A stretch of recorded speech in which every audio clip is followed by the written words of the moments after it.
Hello, guys and gals, and didn't realize my battery was so low. Sorry about that. Anyways, hello, guys and gals, and welcome to another. This is part 21 of our reading of Rod Serling's Twilight Zone: 26 Unforgettable Explorations into the Realm of the Supernatural, adapted by Walter B. Gibson. We'll go over the copyright information, which should be on your screen right now. We have, find it in the book first. To go a few pages in. Clearly says Rod Serling's The Twilight Zone is copyright 1963 by Cayuga Productions Incorporated, and Rod Serling's Twilight Zone Revisited is copyright 1964 by Cayuga Productions Incorporated. All rights reserved. This 1983 edition is published by Bonanza Books, distributed by Outlet Book Company Incorporated, a Random House company. And the address is there if you want it. This book was previously published as two separate works entitled Rod Serling's The Twilight Zone and Rod Serling's Twilight Zone Revisited, printed and bound in the United States of America. And then this gives the Library of Congress number. Now, we've been reading from Return from Oblivion. And we met, his last name was Emery. I think it was Bob Emery. And apparently he crashed in the desert. That's what I'm picking up. And a very hot desert. So we don't know what's going to happen to him, but he has a nice affinity with his crew and stuff. So anyways, they get along well. So anyways, we are going to continue this, and hopefully my phone will charge up while I do this. Face down, Embry felt that the very sand was stifling him. It wasn't soft, it was coarse, and it seemed to grind into his face and hands, even penetrating the cloth of his uniform. Slowly, as in a dream, he arose, feeling the heat of the sand still clinging to his sweaty clothes. As he ran his hand across his face and forehead, he felt more sweat with a slick of oil. He opened his eyes and saw sheer white sand, nothing more, until a stretch of blackness on the nearby dune offered a welcome relief. As Embry approached, shading his eyes, the blackness stirred and sighed, ending with a metallic twang. Startled, Embry looked up and saw King 9 looming above him, nearly intact but half buried in the sand. The blackness was the bomber's shadow, the sigh, the desert wind, the twang, a loose portion of the fuselage that was flapping in the wayward breeze. In a disjointed way, Embry could recall the difficulties of the return flight, how the wing tank had been hit, how the ship had been losing fuel all the way over, how they had fallen behind and gone off course. Embry was sure that they had bellied in, but suddenly he realized that he was basing that on what he saw. It certainly didn't explain how he had made a belly landing of his own a few hundred feet clear of the bomber. Odd how deep the sand was around King 9. No sandstorm could have piled it there, or it would have buried Embry completely. Rather, it seemed the result of long accumulation over weeks or more. But that was equally implausible. The logical answer was that King 9 had dug in hard when making that forced landing. The crew could answer that, but where were they? Did I order them to bail out? Embry asked the question aloud, as though expecting King 9 to answer. No, it didn't. We all wrote it in. No, I didn't. We all wrote it in. All of us. He paused, then named the list he knew so well. Me, Robert Emery, Captain Blake, co-pilot, Kransky, radio op, and waist gunner, Jamirez, navigator, Connor, tail gunner, Klein, upper turret gun. Let's see, who else? The words were caught and echoed by the hot desert breeze. Who else? Who else? Who else? Until Embry realized feverishly that there was no one else. Worse, even those names he had called were not here to answer, except Embry himself. He was all alone in the great white stillness of the vast Libyan desert. He and a crippled bomber named King 9. Perhaps the ship itself could answer the riddle. Prompted by the thought, Embry clambered to the upper turret door and dropped down through. He reached the seats that he and Blake had occupied. Both were empty, so Embry took his seat, studied the control panel, and fingered the instruments, hoping the touch would clear his days.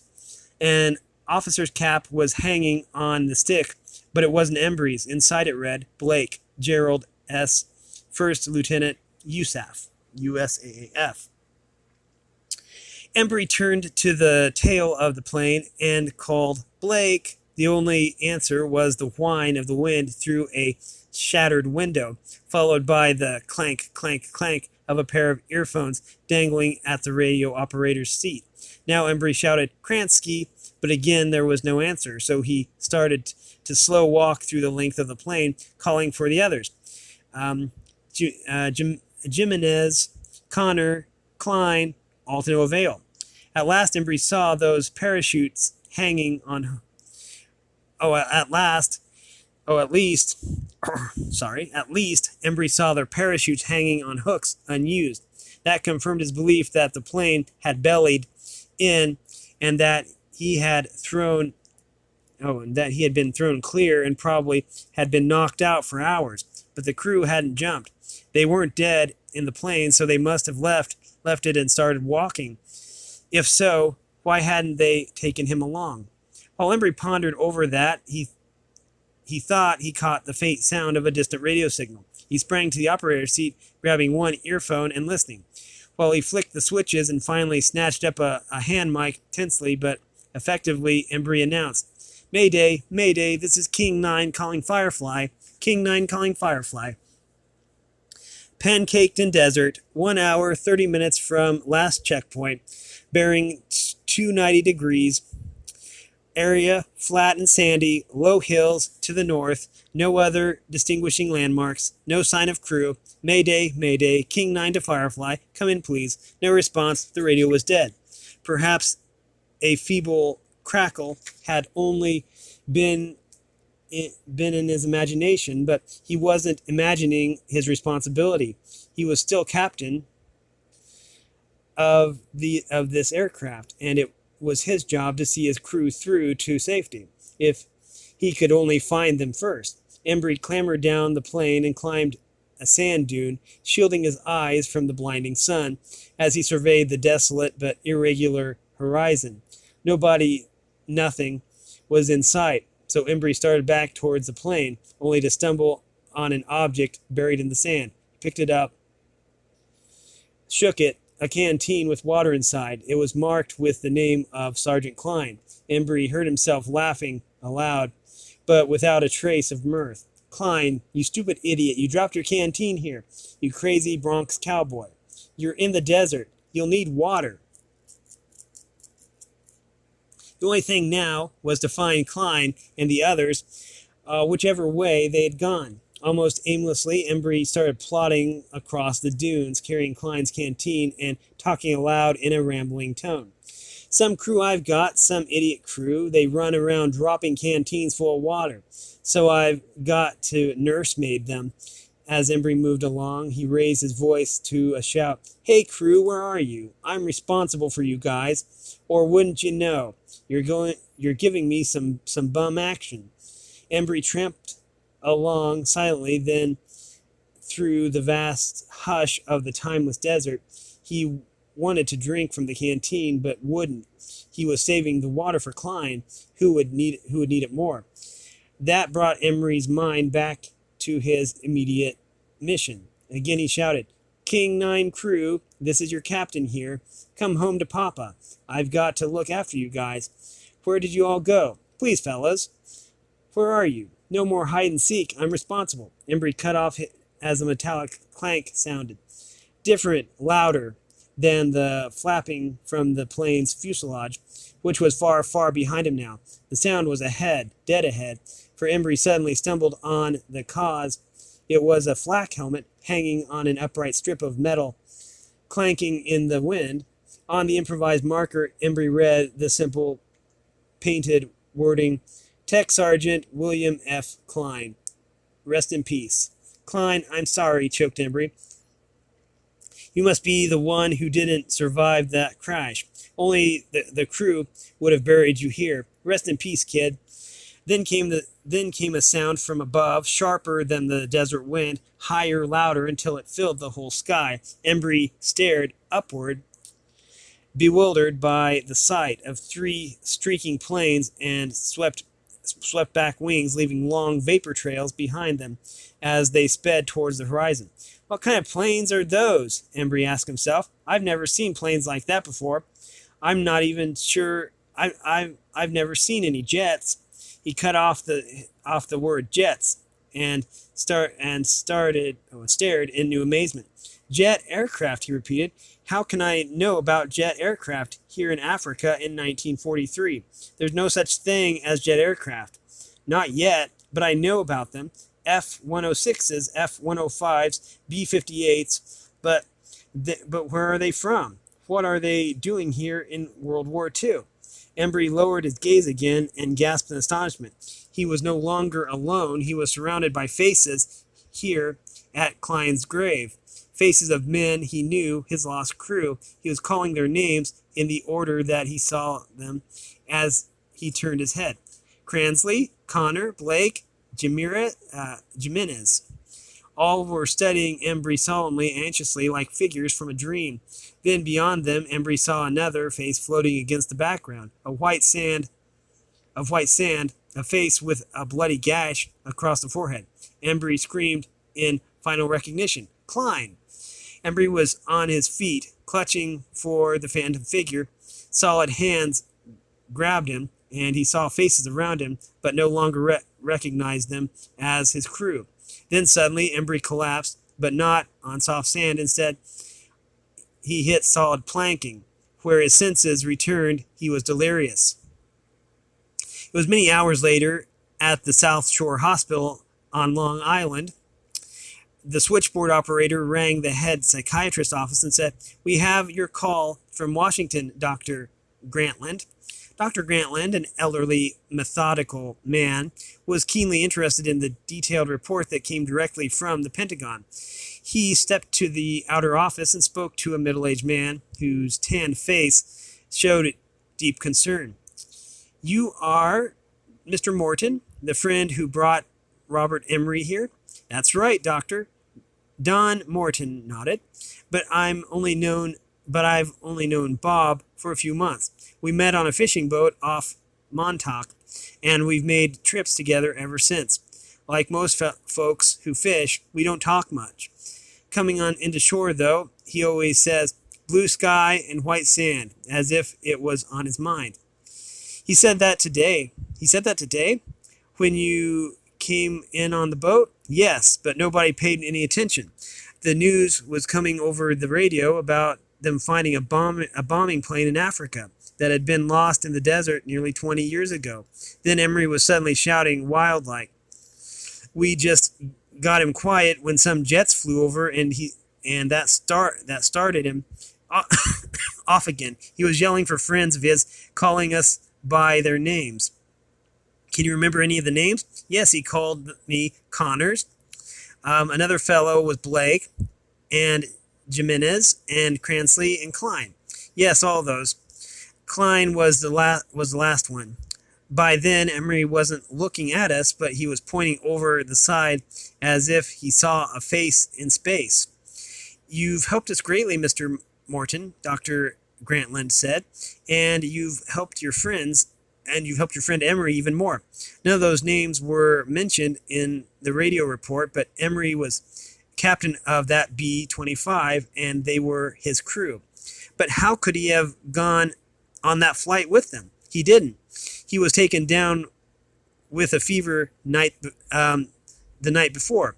They were all lost on the desert trying to get back, except one whose grave was found there, Sergeant Klein. The doctor went to see Embry, leaving Don Morton outside.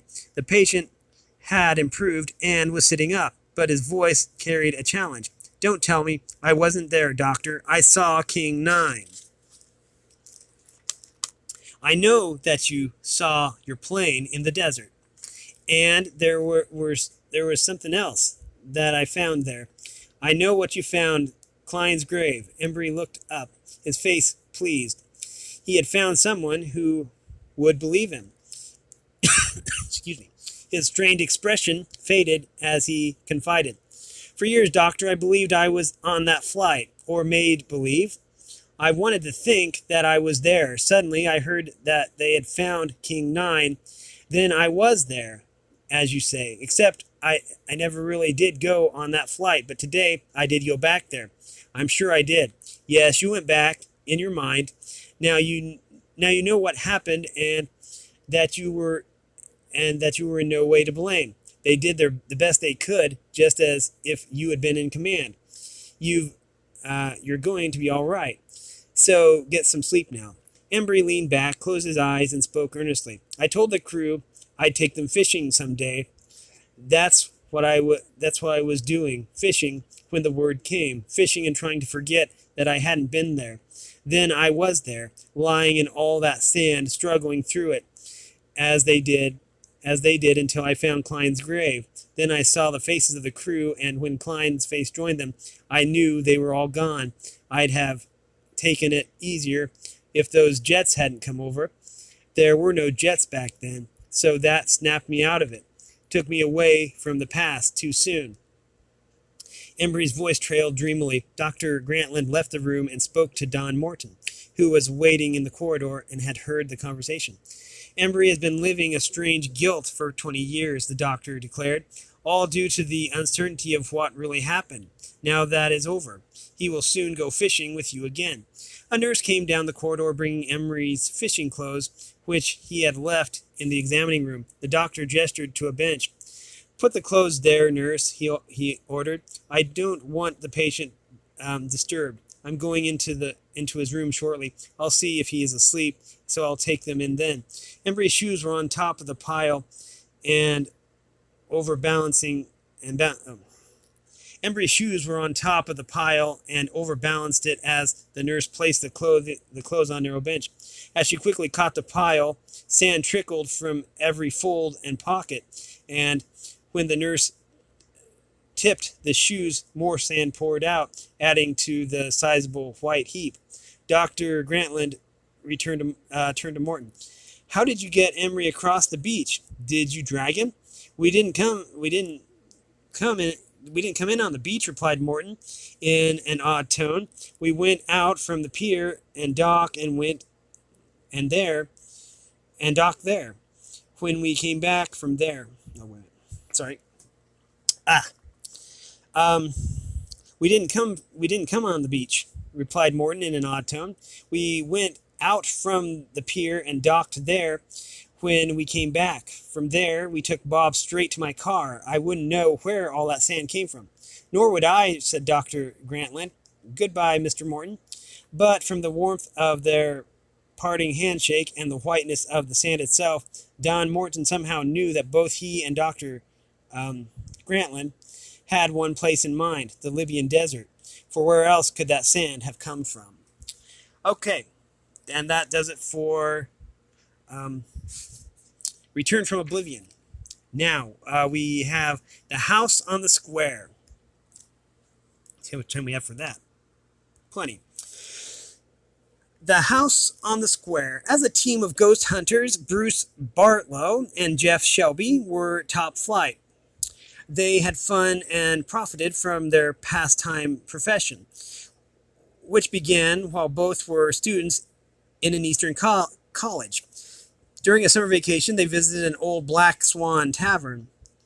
The old Black Swan Tavern, once an overnight stop for stagecoaches between New York and Montreal. A new owner had restored the tavern for the modern tourist trade, but no one would stay there because strange groans were heard at night, which were attributed to the ghost of an innkeeper who had been murdered in the place many years before. But Bruce and Jeff slept there willingly for a fee in order to de-haunt the inn. They finally traced the sounds to an attic, but found only some old boxes, storm windows, and an ancient sign saying Higby's Inn, J.L. Higby, proprietor. That being the name of the murdered innkeeper, so the ghost hunters pitched their cots and took care not to disturb any boxes or the old sign, which was attached to a pole propped against the slanted attic roof. After a few hours, the groans awakened Bruce and Jeff. Both flicked their flashlights on the same spot and exclaimed, J.L. Higby, but they didn't mean the ghost of the murdered innkeeper.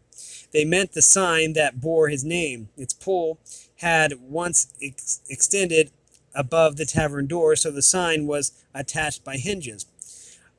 Those had weakened over the years, and the wind coming through the eaves swayed the sign, producing loud groans that had magnified more weirdly in rooms below them in the attic itself. That settled the problem of the tavern ghost, and Bruce and Jeff were paid off handsomely for their job. They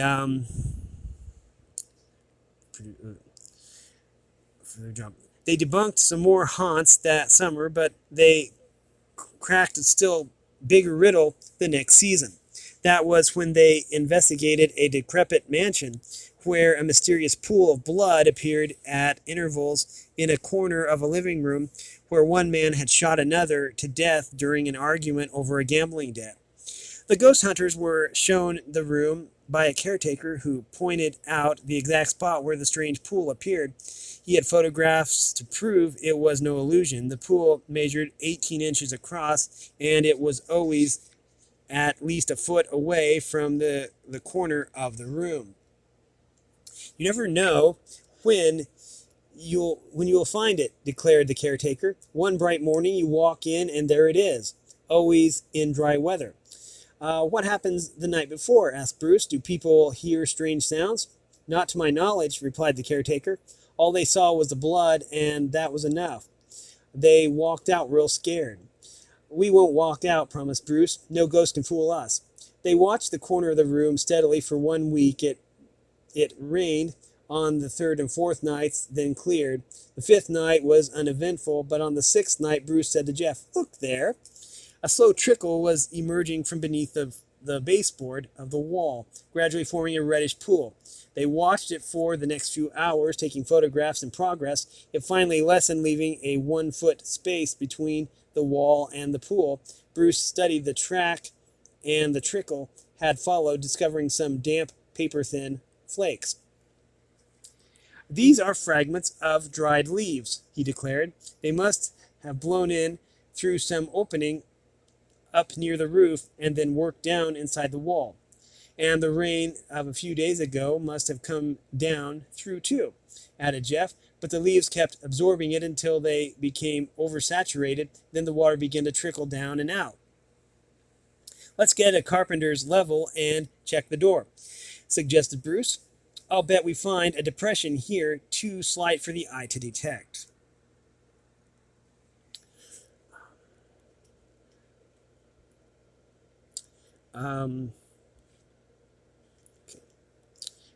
Okay, got it. Bruce was right. Tests with the level showed that the floor was a trifle out of true, enough for a pool to form just far enough away from the corner to leave no trace of its source. Also, the ghost hunters took samples of the supposed blood before the pool dried, something that no one had done before.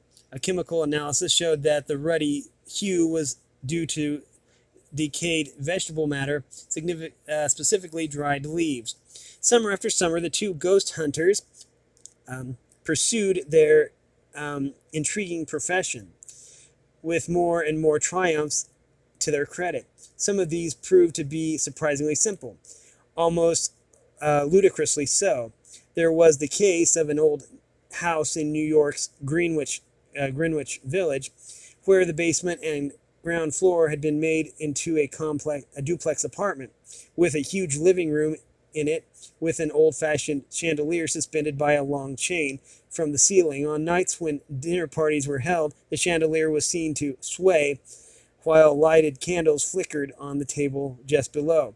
One local historian linked the wavering lights to an old Dutch legend of more than 2 centuries before involving witchcraft, but Bruce and Jeff came up with a more modern solution. They discovered that tremors were produced by trains on a subway line that ran a block away. When a northbound express attained a certain speed, its vibrations corresponded to the building's sway, and the ghostly manifestations resulted. Equally intriguing was the weird lights that danced in the windows of an abandoned country schoolhouse in Vermont. They were attributed to a ghost of a man who had committed suicide there after trying to set fire to the building. Ghostly manifestations had been reported over the years, but had taken on an almost nightly frequency when Bruce and Jeff came to investigate. The ghost hunters found that the weird flickers were reflections from cars that took a little used turnoff from a new through highway.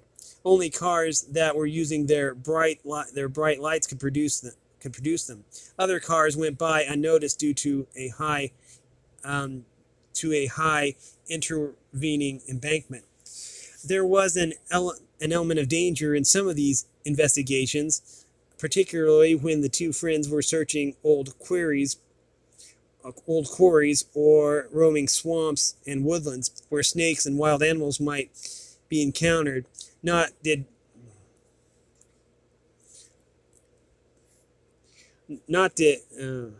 did Bruce and Jeff discount the chance of running up against human opposition, such as poachers, moonshiners, and even escaped convicts. In addition to cameras, flashlights, compass, and other equipment, Bruce also carried a long, stout cane and with a heavy bulb-shaped head.